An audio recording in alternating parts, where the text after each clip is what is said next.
Hi there, Stephanie Calhoun here from Satori Yoga with Stephanie Calhoun. And today I'm going to take you through what we call Dasa Chalana, which is a series of joint churnings. So we're going to begin from the feet, move up through to the head, and then back down the body, working through all the major joint segments in the body. This is an excellent practice to do in the morning when you rise, following going to the washroom and having maybe some lemon water, or even better, do this before you consume anything. And basically using this practice to optimize vitality and health to your joints, help move the synovial fluid to lubricate the joints, and move what we call stagnant Vata out of the joints. So there's greater ease, more comfort, and simpler, more optimal movement throughout your day. So follow along.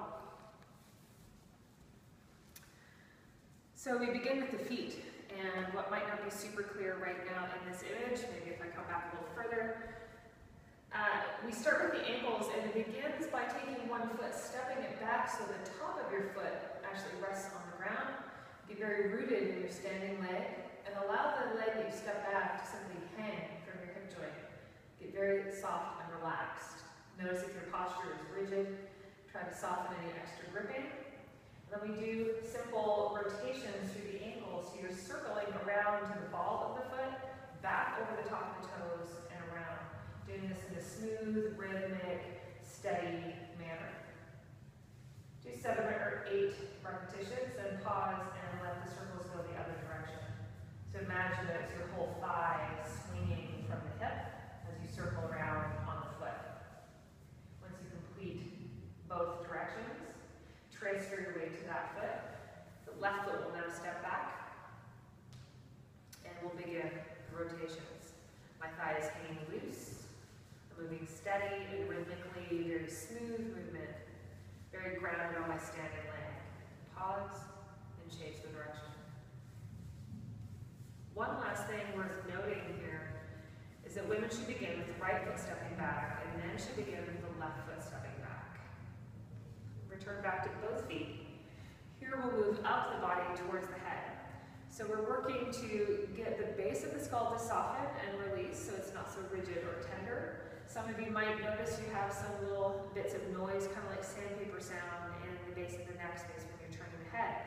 So this can help to relieve that and bring optimal lubrication to that space so it's a little less creaky. So imagine you tracing a circle in front of you with the tip of your nose. And make the circles small enough that you don't hear any of that creaking or any discomfort. Again, going to about 8 repetitions and pause. And then change the direction. Trying to keep the eye gaze on one fixed point to avoid dizziness, lightheadedness, and then pause. From the nose circles, we then move down one layer to shoulder rolls. So these are simple shoulder rolls up and back. Try not to jack up the arms, but let it be simply shoulder movements.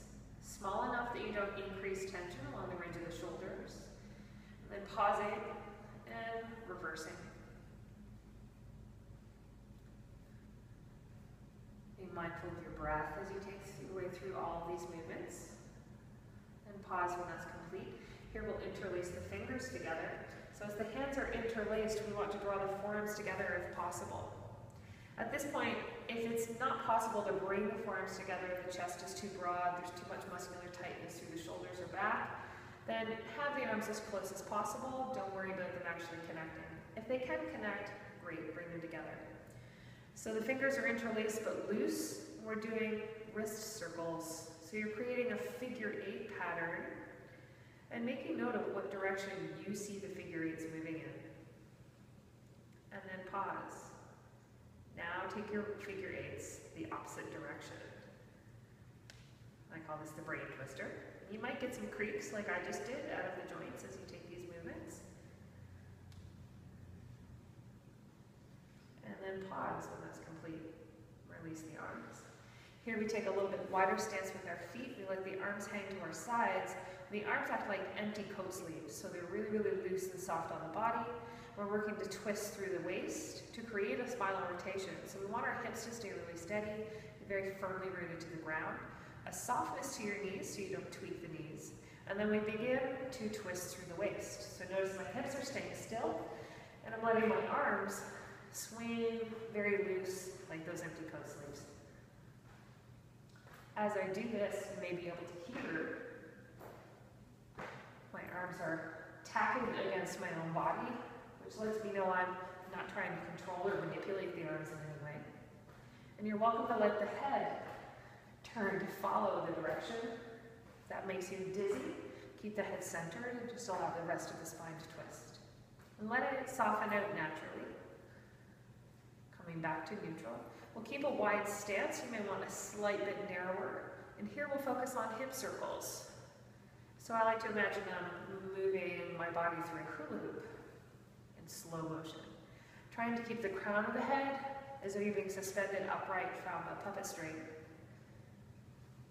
The rest of the torso undulating, and then pausing, and take the direction the other way, circling opposite direction. The crown, again, trying to stay in one central location. Getting really soft at the base of the skull. And pausing there. Now we bring the legs close together. We bend our knees. So as you bend the knees will go forward. You'll sit down and brace your hands to the lower part of the thigh, just above the knees. Arms stay long, and here we'll turn in circles. This is an ankle turning again. A second variation of getting into the ankle joint. It's believed that the ankle is said to have a band around the ankle known as the fountain of youth.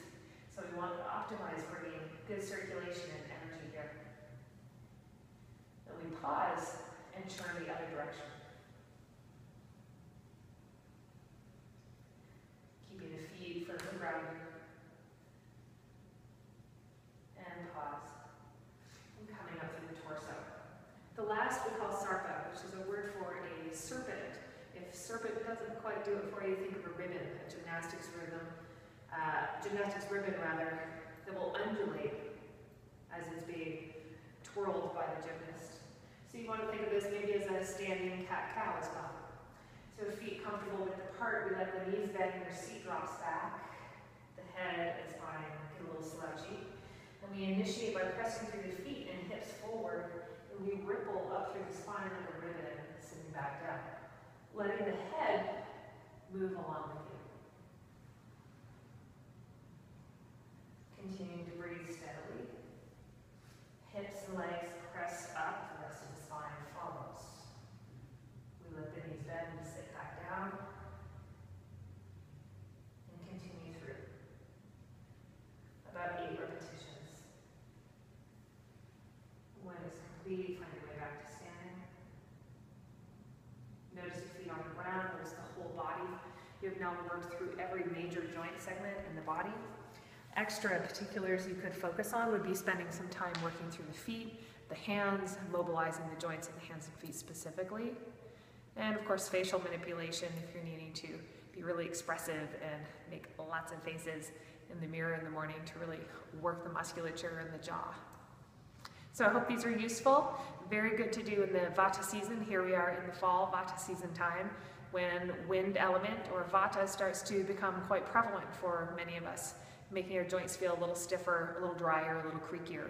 So this is a nice way to warm the body very gently in the morning, a good start to your day, and promoting optimal circulation through your whole body. Have a great day. Namaste.